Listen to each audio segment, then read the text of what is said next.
Au bord du lac Nangbeto, là où le ciel se mire dans l'onde tranquille et où le temps semble suspendu, naît une histoire singulière. Lofty Farm, berceau d'un rêve écologique, s'élève comme une promesse de la nature. Fondée par Piero Kokuakakbovi, transitaire de carrière mais passionné par le développement durable et l'agriculture biologique, l'entreprise a connu une croissance remarquable au fil des années. L'histoire de ce complexe piscicole remonte à 2016, année à laquelle l'entrepreneur a décidé de se lancer dans la pisciculture afin de répondre à la demande croissante de tilapia de qualité sur le marché. Comme vous venez de le dire, Lofty Farm est un complexe piscicole installé au Togo vers la fin 2016 et commencé proprement ses activités en 2017 et à Lomé par une écloserie avec esprit de faire le développement en bassin hors sol, c'est-à-dire les bassins en béton. Et rapidement, on a été rattrapé par l'effectif des poissons et ça nous a amené sur le lac Pessi, lac Togo, Pessi. Après, on a atterri ici sur le barrage de Nangbeto en août, je crois précisément 15 août 2018. Et jusqu'à ce jour, disons, nous sommes dans la 8e année, disons. Aujourd'hui, Lofty Farm s'étend sur terre ferme, environ 5 hectares. Sur l'eau, on s'étend aussi sur à peu près 70 hectares. Hein. Donc, essentiellement, c'est ça. Et quand on était venu ici, c'était la forêt, la boue et le ravin. On a dû faire beaucoup de travaux de remblai. On a cherché de la terre par endroit. On a connu plusieurs entreprises pour nous assister. Alors, tout ce que vous voyez, magasins, tout construit là-bas, et ainsi de suite, c'est l'œuvre de notre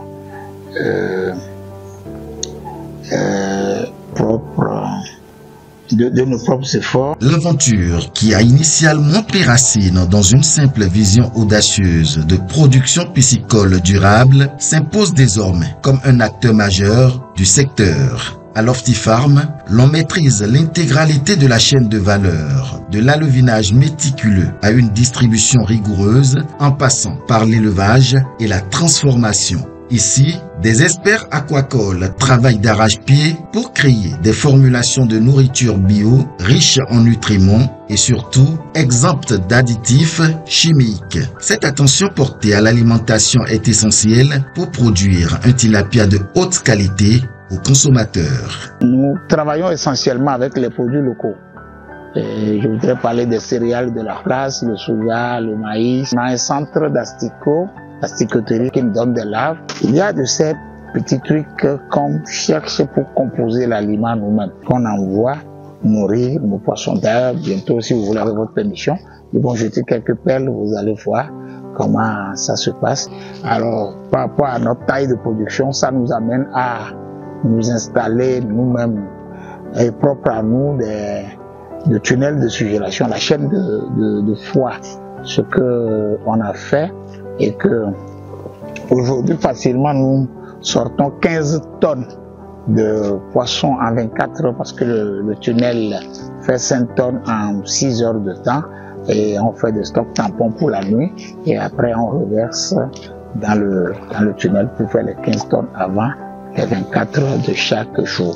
Voilà un peu comment ça fonctionne. Sur les eaux cristallines du lac Nangbeto s'alignent les cages flottantes de Lofty Farm qui dansent comme des îlots de sérénité. Elles ne sont pas là par hasard, mais par choix. Choix de la qualité supérieure des matériaux propices pour un élevage durable en milieu naturel. C'est donc ici que les tilapias grandissent en liberté surveillée, bercés par le rythme des vagues et nourris par des innovations modernes. Nous, quand on a commencé, on n'a plus voulu faire l'intermédiaire que les gens, nos prédécesseurs faisaient. Je voudrais parler des cages en tuyau Galva. Et nous sommes allés directement ces cages on les appelle cages HDPE, High Density Pipe Equipment. Donc c'est ça qu'on a mis Et c'est des cages, ça paraît cher, mais avec le temps, on est gagnant parce que rien ne sort et rien ne rentre, tout reste intact. Donc ces cages-là, nous les avons en trois différentes choses, trois différentes conceptions. Et ça, c'est la conception 400 mètres cubes. Il y en a 2200 mètres cubes. C'est ça, les 20 mètres de diamètre. Ça, 400 mètres cubes, c'est 10 mètres de diamètre. Bon, il y en a aussi des squares, des carrés qu'on fait, même des rectangles.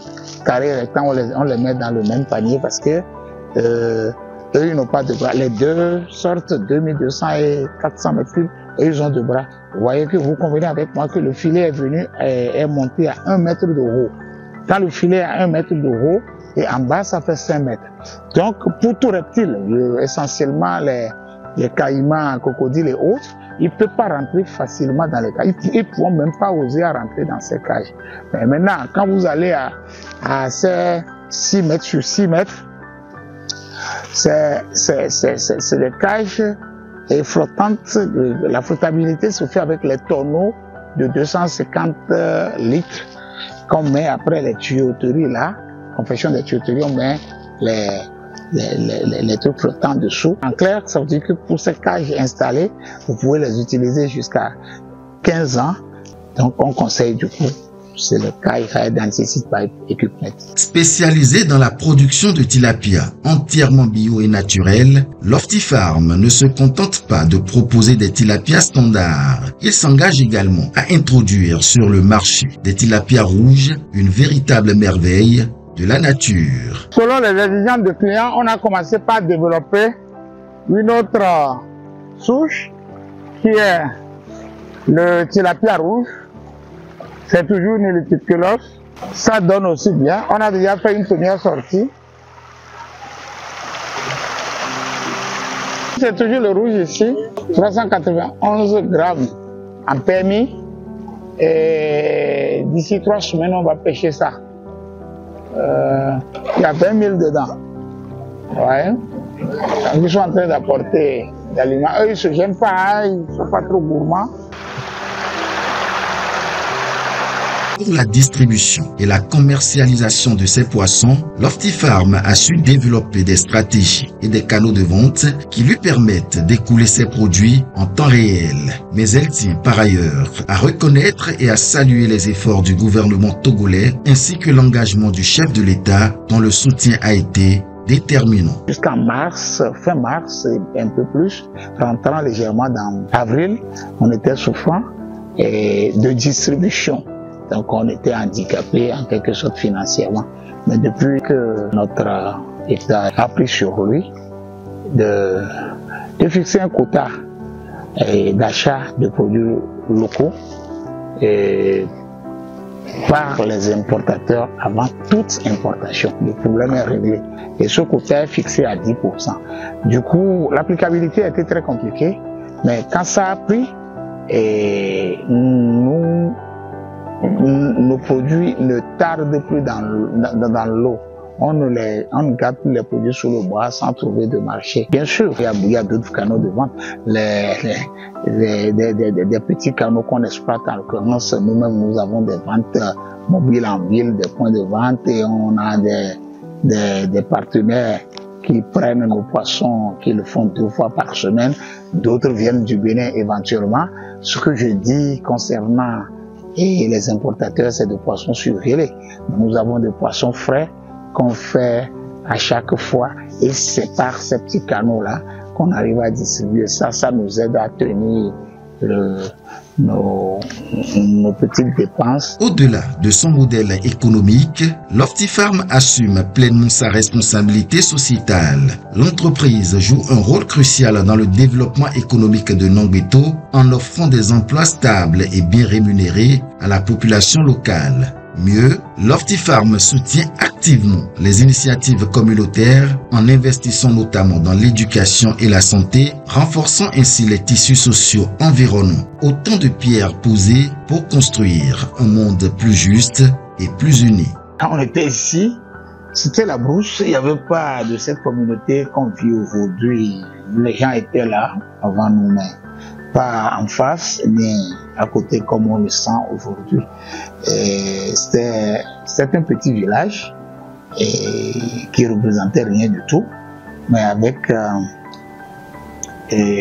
notre installation aujourd'hui, il y a un boom de développement dans la localité. Vous savez, quand on assiste l'État, nous assistons aussi.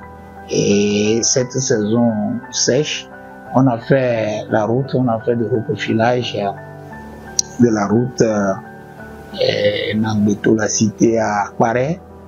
Et ça fait au moins 15 km qu'on a reprofilé. Et les gens quittent carrément Aquaré, qui est le chef-lieu de la localité, pour nous rejoindre ici. Et nous avons contribué beaucoup au bien-être de la communauté. On leur a donné de l'eau. On a mis des points d'eau, d'adduction d'eau pour eux. On a fait construire des écoles. On a fait une école primaire, un CEG. Et il y a même des enseignants qui sont à notre charge, des enseignants volontaires que l'État n'a pas encore reçu. Beaucoup vivent sur notre réseau électrique ici. Même quand on parle de la cantine, c'est vrai qu'on n'a pas mis de voiture. Parce que si on ne commence pas à mettre de voiture, il va y avoir les gens de la communauté qui auront faim. Donc on a laissé, la cantine est ouverte ici 6 jours sur 7. Je crois dimanche, nos cuisiniers aussi sont tenus à se reposer. Et ça fait 2 repas par jour qu'on donne aux gens ici. Et pour l'avenir, Lofty-Farm envisage d'étendre ses activités en diversifiant sa gamme de produits et en explorant de nouveaux marchés à l'échelle régionale et internationale. Avec une équipe dévouée et des pratiques agricoles innovantes, l'entreprise est bien positionnée pour relever les défis de demain et devenir un leader mondial de l'élevage de tilapia bio. L'accessibilité aux marchés internationaux, on a entrepris des démarches, parlait de l'accréditation de l'Union européenne, mais qui jusqu'ici tarde à venir. Mais on a trouvé un palliatif plus court. On a fait pour ce qu'on appelle USFDA. Et cela voudrait dire on a eu l'accréditation des États-Unis. Donc là, on est prêt, on doit exporter vers les États-Unis. C'est que nous attendons les derniers réglages en ce qui concerne le labellement des cartons du produit, ainsi de suite, pour commencer. Ouais, ça aussi, c'est déjà prêt pour nous. Et là, on paiera en dollars. Quand on gagne des dollars, on n'a plus besoin d'envoyer, on envoie aux fournisseurs pour éviter, en quelque sorte, pour équilibrer un tout petit peu la balance de devises pour le pays. Bien plus qu'une ferme, Lofty-Farm est une symphonie de respect, une ode à la vie, une alliance entre le progrès et la nature. Dans chaque écaille qui brille sous le soleil, dans chaque geste posé avec intention, se cache une vérité simple. L'avenir est à ceux qui croient en la beauté du possible. Demain, Lofty-Farm rêve encore plus grand. Elle souhaite s'étendre, rayonner et porter sa voix au-delà des frontières. Elle veut être une lumière dans le firmament de l'aquaculture durable en Afrique de l'Ouest. Un exemple vivant qu'il est possible de réussir en respectant la terre et les siens.